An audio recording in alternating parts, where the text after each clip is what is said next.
So give me 2 seconds to, as I mentioned, please feel free to jump into the chat and type your questions, and I will answer them in real time or as near to. Give me 2 seconds to look into this data.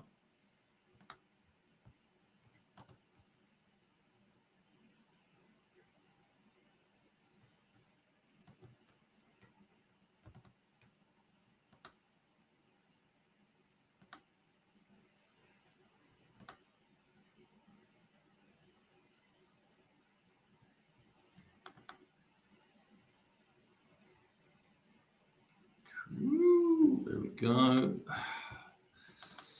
Sorry, just opening files and spreadsheets. Just put my phone on silent. Okay. Okay, here we go. What have we got? Okay. So, just to kick us off, we've got 4 questions that we had, starting at the top. How can we effectively study the buyer biases and behavior? That's a really interesting question, because that would all depend on the strategy that you're running. Okay, so if you were doing something supremely like one-to-one, so like you're doing literally ABM one-to-one, 10 clients, it's going to be super personalized, and you are going to study the members of the buying committee. So you should have established that. The members of the buying committee, you're going to go onto LinkedIn. You'll be looking historically back maybe 6 months. You can do one of 2 things. So one of the tips that I would say is you could, when you identify the members of that buying committee, you could use Google Alerts. So you could go to Google Alert, put that person's name and company, and then what Google will do, it will send you periodical updates when those people appear online somewhere. It could be at an event speaking, could be they've been mentioned in a press release, it'll be whatever it will be. You can ask Google to serve you that information. The other way to do this, and it's one of the ways that we advocate when you're setting up your ABM strategy, is Zoom Info. So Zoom Info has a field, and it would just disappear out of my head, but there's a field in Zoom Info that you can connect to HubSpot, and when you're populating data, and effectively Zoom Info also does that. So if you're using Zoom Info to enrich your data, one of the enrichment fields will give you all of the news about this particular contact that it can find online, and you can have them auto populate that into your CRM. So there's like the manual way, which is just Googling it yourself, going onto LinkedIn, checking out what this person's commented on, so going to their profile and, being meticulous and studying through that. Or you could do a more like tech-driven way where you ask Google to do it for you through Google Alerts. And then the other way is obviously through a platform like Zoom Info. Now, Cognism could do that, Seamless.ai could do that. I don't know. But obviously questions to ask if that was going to form part of your strategy. So I hope that has answered that question for you.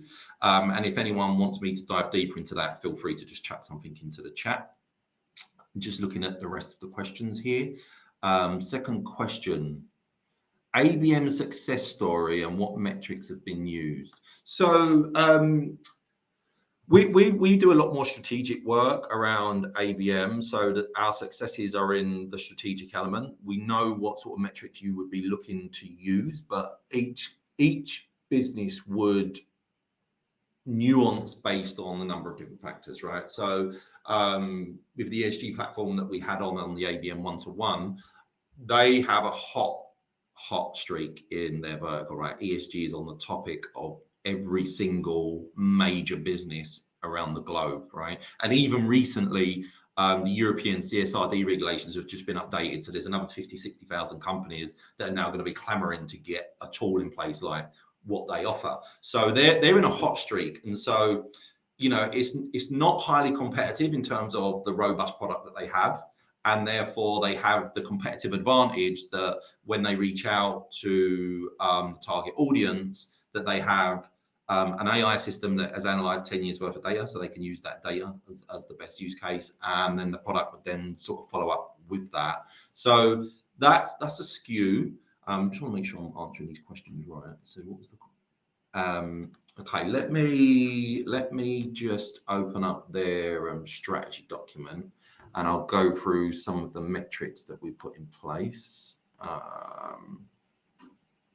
And I'm happy to kind of talk broadly about this particular play because they targeted the top 8,000 companies in the US. So they're all billion dollar companies. So think, is it the S&P 1000? That would be like one element of it. And then there are the other verticals, companies that are not listed. Oh, no, they didn't like private, did they? No, so it wasn't private held company, it was always public. But yeah, we've done quite a lot of research, and I can't actually divulge the research. That is their property. But we were looking at, what did we do? So we had the domain, we had where they ranked on their particular indices that they were listed on. We had to go and find their appropriate LinkedIn company pages. And then on the LinkedIn company page, when you go to that page, instead of, you can go to people. And when you click on people, there's a search option. And then we just typed in ESG. And then we had to list all of the leaders that associated with ESG or that had sustainability in their title. We had to put that into a spreadsheet. And then we had to go on to companies that had signed a 10K, that had put a 10K in, which is a return of information to the government. And the company, and then their platform would analyze that information. It would allow them to understand how the top performing companies around running their strategy, which would then feed their AI model, and then they'd be able to get even tighter. So we did a lot of work that not just helped them on their go-to-market, but actually helped them on their product development. So we're just looking at the document now. The targeting that we use, so it was the Fortune 1000. We used a tool called Ocean.io, and the team at Ocean are joining us next week, Tuesday, I believe, to talk about how you build target audiences in the B2B, but based on your best performing customers. So that would be a really interesting chat to join with us. Then we used Rollworks, which is an ABM platform that integrates really well with HubSpot. And so we used their intent engine. They also have Bombora. So they layered on two sets of intent, their own plus the Bombora intent. And so we used that to find target businesses that were in play. So they were actively seeking products or services, obviously ESG software, and then logos, those companies that it's going to be beneficial for other companies to see on your website. And so that was how we went about target account identification. I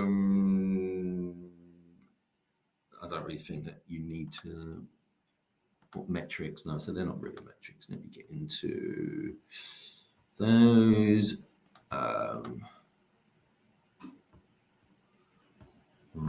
Sorry, just bear with me. Getting it. Okay, so KPIs and metrics. All right, cool. So the KPIs we use were number of accounts reached. So that's target accounts served at least one ad or that had opened one email. There were the number of accounts visited, and that's the target accounts we wanted to engage with our content. There was the accounts that were engaged, and that's the number of target accounts with at least 3 page views. One of them would have had to be the product page. There wasn't a pricing page, but if your company does have a pricing page, you would want that. And then a book a demo. Unique visitors, number of unique visitors from the accounts that we actually reached. Total page views, so the number of page views from all accounts reached. So instead of thinking about a single person and a lead scoring one person's action, you have to think about the account and the number of people in the decision-making process and how collectively you've managed to engage them with your content, website, microsite, whatever that may be. Future interest. So Accounts that we are able to contact, but say that it's not a solution they're looking for right now. Timing isn't right, and with us come back in a specific period. So not something I will look at this in the future, but like when were they saying to come back, right? Accounts targeted, the number of accounts on the target list per campaign. And if you think about what your campaign is, whilst your overall ABM strategy can be in place, you're actually looking at a per vertical or per industry or per geography location, depending on how your strategy has been put together. Target account responses, so the number of offers responded to. The offers obviously being the content that we are producing with our clients or the clients producing and working with us. They can be form fills, page responses, they can be event registrations, they can be responses to an email, they could be demos booked, meetings booked, any positive action that is a positive response from a target account. You want to start collecting them, to start accumulating them to help you score the likelihood of this account to become active and open. Then there is the number of target account opportunities generated. Within ABM, whilst it's a marketing-led process, what we're really looking to do is tightly align with the sales team. So if you're an agency delivering in, or you're part of a big ABM team internally, your goal is not to open the account and then hand it off to sales. Your job is to open the account and then work with your sales team to run this company to the finish line, which should give you the best opportunity to close. Because as that conversation progresses, large enterprise accounts, they're not going to charge, they're not going to convert on the first conversation. These guys are going to ask for some bespoke content, which is why sometimes it's easier to have an agency than being internal. And it's not just going to be like a cloud-based stuff that you can just draw down, right? You really need to be thinking about everything we want to do and produce for these guys is customized. It's got their logos on, their branding, talks about their story. You can even put their, their headquarters on the front of decks and things like that. Whatever it is to make it feel like it's all about them, do that. So again, number of target account opportunities generated. So the number of net new opportunities created per campaign, and then the target account value. So the value of net new opportunities created as above. So there's some KPIs and metrics to remember. So when we are thinking about the number of accounts targeted, the basic principles that we like to work off of is times 5. So if you're going to target, so there's like one to few, and you might have, let's say one to many, and you've got like 400 companies. Typically in an industry, there's probably going to be more than that. So you would try and 5x the list to give yourself the best opportunity, because the stats tell you that 1 in 5 accounts will activate. And if you're looking to hit numbers, you can either target the 400 and hope that, 80 accounts become active, and that might hit your revenue goals. Or you say, well, look, to give ourselves the best chance, we want maybe 1,600 accounts, or was it 2,000 accounts? We might grade them A, B, C, D, E, but ultimately we could work with any of those. Ideally, we'd get all the A's, but across the revenue goals, we'll take what we can get from the 2,000. And as I say, you'll work out internally, the A's, the B's, the C's, what the value is to the company, why they are scored that way, and how many of each that you might want. You'd be looking for somewhere around a 30% response rate for your campaign, right? So it's 3 in 10 companies to actually respond to you. So be aware of that. It's a low number, but when you multiply that by hundreds or maybe into the thousands, you can get some good numbers there.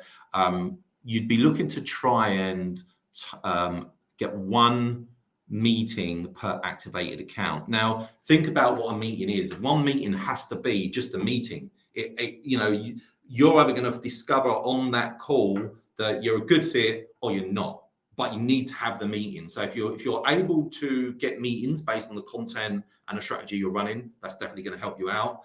And then obviously you've got to work out the number of opportunities you need to generate based on your pipeline goal. So, if you had a £4 million pipeline goal and you've got £100,000 product, you basically need to get a minimum of 40 opportunities generated. So again, coming back to what I was saying, marketing activate companies. Those companies are then have your sales team brought in, and you should work with your sales team through a sales enablement process to start working those accounts and bringing them to the finish line, so that you're working side by side to help close those deals. You're not responsible for closing them. That is still the sales role, but you do as much as you can to ensure that they've got the best chance to do that. And a lot of the time that might be producing additional materials, assets, that type of thing. Where else do we go? Yeah, so ideally you'd like 15% of your accounts that you target to visit the website. You'd like, we wanted to engage 120 accounts. So we wanted to engage 3 times the minimum we needed to increase the opportunity to hit the 4 million in pipeline. Now, there are things that you need to take into consideration with ABM, right? From the sales side. So what does your average sales cycle look like? How long does that? What sort of deal velocity do you typically, does it typically take to close a deal? When you start running ABM, you should want to be improving all those numbers. So there's some more metrics that I didn't talk about, but you definitely want to consider. So in terms of that, I hope that gave you guys some insight into that question. As a HubSpot dev, is there anything special I might be paying attention to? Sure. So thinking about the HubSpot part of this, one of the things that you can do for a one-to-few or one-to-many ABM approach is to think about microsites. Now, to some people, depending on who you're talking to in the marketing space, a microsite could be a landing page, right? It could be just a simple landing page geared up for a particular vertical with, some good information built into that. We feel that depending on how much data and information you have access to around a particular vertical, then a microsite would be useful. So, think about building something onto either a business unit on the CMS or onto a subdomain where it could be, for example, SaaS.biasdigital.com or fintech.biasdigital.com or services, whatever we're trying to do. And then we might want to have one of the pages have like a major asset, like an industry report or something that's going to show that we've got some authority in this industry. And so we're demonstrating that. We'll also potentially want either a pre-recorded webinar with registration, right? So this is a way to get someone to register and capture their details to start building up these intent signals that this account's becoming live. Hopefully they'd also download your ebook or your material, whatever that is. You want some good testimonials and case studies. If you can, always get video testimonial. And so,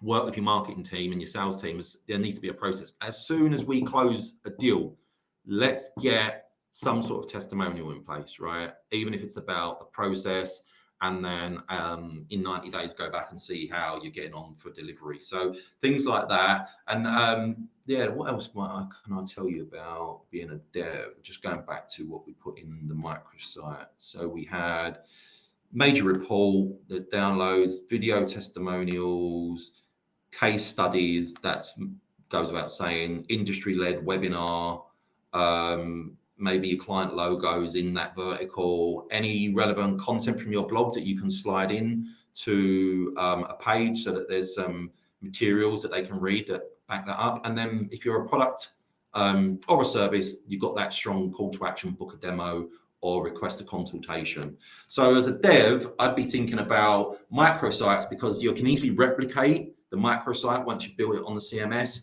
and then you just reorganize it for the next vertical. And so it is, almost like a plug and play. You're setting yourself up with a one-time piece of work that you can clone, edit, move on. So if you've got multiple verticals, this is a really good way to think about running ABM as a dev on HubSpot. Sorry, I'm just a bit thirsty there. Coming back to some of the questions. What can I apply from your experience to sales engineering? What can I apply from your experience to sales engineering. So, you know, this is something I talk about quite a bit, the sales enablement piece of ABM. Everyone's always talking about marketing and what marketing does. And, you know, to be honest, I'm a person that fundamentally believes that product marketing should own sales enablement, and therefore they work with the teams, product managers, the wider business to communicate the value of the roadmap, products coming down the line, releases, updates coming down the line. They should be communicating that to marketing, talking to the sales team, talking to your customer success teams, maybe even doing some training on how to best communicate this new value that's coming down. That to me is product marketing's role. And that's why they should own sales enablement, right? They're going to build you new materials. They're going to put the decks together that enable you to sell this, right? And then also work with you or the marketing team or the sales leader to craft a sales enablement process that supports an account-based strategy, right? Let's think about this. One to many. This is going to be heavily reliant on air cover, display ads, paid ads, intent data targeting businesses that you know and businesses that don't know you, and bringing them back to microsites or company websites in order to start that familiarization process, right? So the very first ads, whether they know you or not, whether this company you're targeting knows you or not, you're going to go top line messaging, bring them back into the website. But on the way out, you're going to need new ads to retarget them, right? So broad messaging first. Then start thinking about, right, what assets do we have? Do we have some ebooks or do we have some webinars, maybe stuff we've written before that would make sense, right? You don't know me, you're looking for said product or service, you bounce away because you're still doing your evaluation. I want you to see this next stage. This next stage isn't book me a consultation, because that doesn't even make sense in terms of their process of understanding you versus competitors in your market. It could even be something that was quite clever in terms of who are the top 10 providers of this to look out for, and you put yourself in there, demonstrate that authority, no fear. This is who you want to talk to. You either talk to us and talk to these people. That's a great report. That starts to build some confidence, and then obviously over time you want to start serving them some ads. You can do some really, really cool stuff with dare I say it again, but Rollworks and HubSpot, where you can use like the intent engine in Rollworks. When an account spikes, whether you identified it or not, you can then say, right, if this account spikes, I want a list or a dashboard on the contact records that tells me of all the company accounts that are spiking where we don't have contact records, right? So what you do then, you go back to your Zoom info, you go back to your Seamless, you go back to your Cognism, you start pushing the data of those, you know, the committee that you expect into the CRM, dynamically feed those emails back into Rollworks and start targeting accounts, specific people. So now all of a sudden you might have different ads for a salesperson, marketing person, could be a FD, whatever it is, whatever you've identified is important to these different personas, make sure those ad types go out, and that starts to align with the sales funnel. So you start serving different ads with different content and, you know, closer to the deal. So when someone doesn't really know you, there's no point serving them a case study. It's irrelevant to that part of their decision making. It's as they start becoming more familiar, once they've been back to the website, okay, well now we want to serve them case studies, more ebooks, maybe even bottom of the funnel offers, consultation offers, etc. But start thinking about the sales enablement process in line with marketing, and then it's like, okay, so what materials might I need if this stuff's happening in the digital world, and I've got companies talking to my sales team? What assets do they need to align with that journey? How do I want all of the sales team to approach this? What happens if we're using intent data and what we want is people going outbound?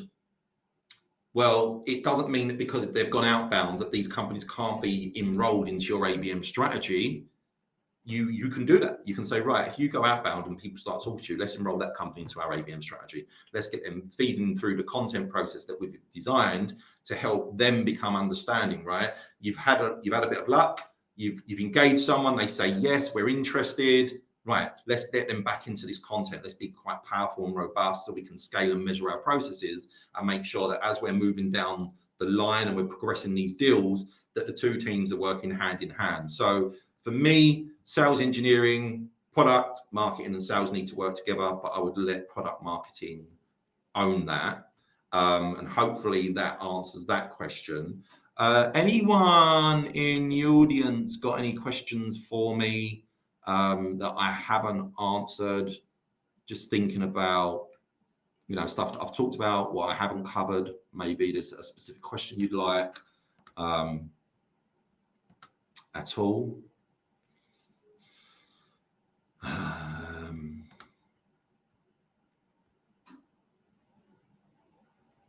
Okay.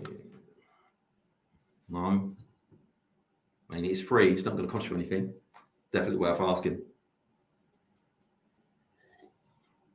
Okay. What else might you want to know based on these questions?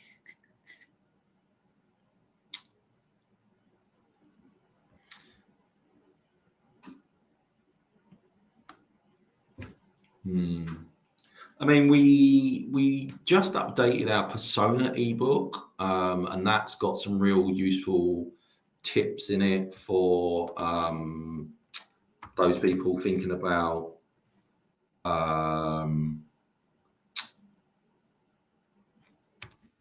how do we investigate the biases of our buyers. Let me just see if I can pull up the link for that. And it's not that I'm assuming that no one knows how to build a persona, right? I mean, anyone who's doing marketing should definitely have those in play, but sometimes it's just good to have a look at what other people are saying, what information they're sharing, and how, and if you've covered all your bases, right? And there's some websites that we're talking about here. So you could use websites like respondent.io or Winter, and they're both platforms for personas. One's for user personas and one's for buyer personas. And so you can definitely get some interviews going on. I think it's always clean and, you know, needed to talk to people in that process. So let me share that in the chat now. As with all our assets, they're ungated. You can just go to these pages, read them, and if you think they're worth anything, just, you know, enter your details and take them away. We'd like to give you that option. So don't be shy. I'm not going to try and force you into some workflow where I'm in your inbox in 2 minutes after you downloaded that. So that's not going to happen.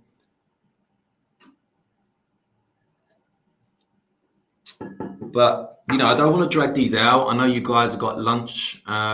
Is there anything I can do? I'll give it till kind of another 5 minutes, maybe, if I can. I don't want to waffle for 5 minutes for sure. I'm sure you guys got more important things to do.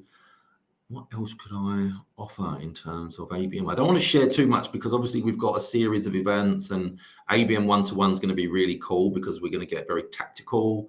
And not just talk about the overarching strategies that you have, but actually, you know, what it looks like. And, you know, just coming back to these books that we produce, I just want to give you guys the ABM one that we wrote. And the reason that I feel like you guys should go and read this ABM book is because we actually tell you what play to run, i.e. one-to-one, one-to-many, one-to-few. But also, if you get to the page and then you go to the next slide, we've actually broken down what you should be doing week 1, 2, 3, 4, 5, 6, 7, 8. Like, I don't think a lot of agencies are giving that source away. We think that if you guys want to do it, you'll do it. If you want us to come and do it with you, you'll ask for that. Or if you just want a little bit of support, you might just ask for some strategic advice. We were trying to enable people with these AMAs and the materials that we produce. But I think those two assets could be really cool for people that haven't yet seen them. And feel free to give us some feedback. We're always trying to update them. We might come back and rehash some of that content. But hopefully that is giving you some food for thought.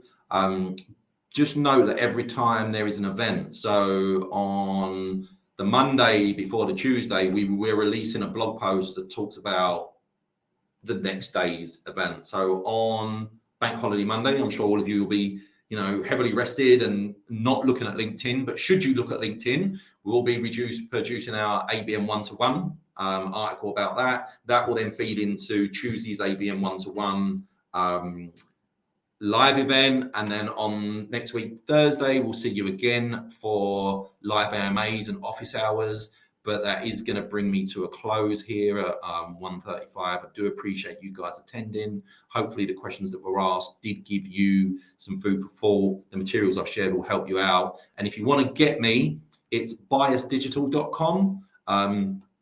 And there's some contact forms there. And if you want to just get me directly, just connect with me on LinkedIn. I'll try and post my LinkedIn here for you guys. Always happy to connect with other fellow professionals. I'll kind of try and see what I kind of learn from you as much as share with you. And hopefully, if this moves pretty fast, I can get that in and we can wrap that up. Bear with me. Here we go. Perfect. Here's the link to my LinkedIn profile, so feel free to join me. Guys, thanks for joining. Hopefully it was useful, and I will see you at the next event or office hours. Cheers. Bye-bye.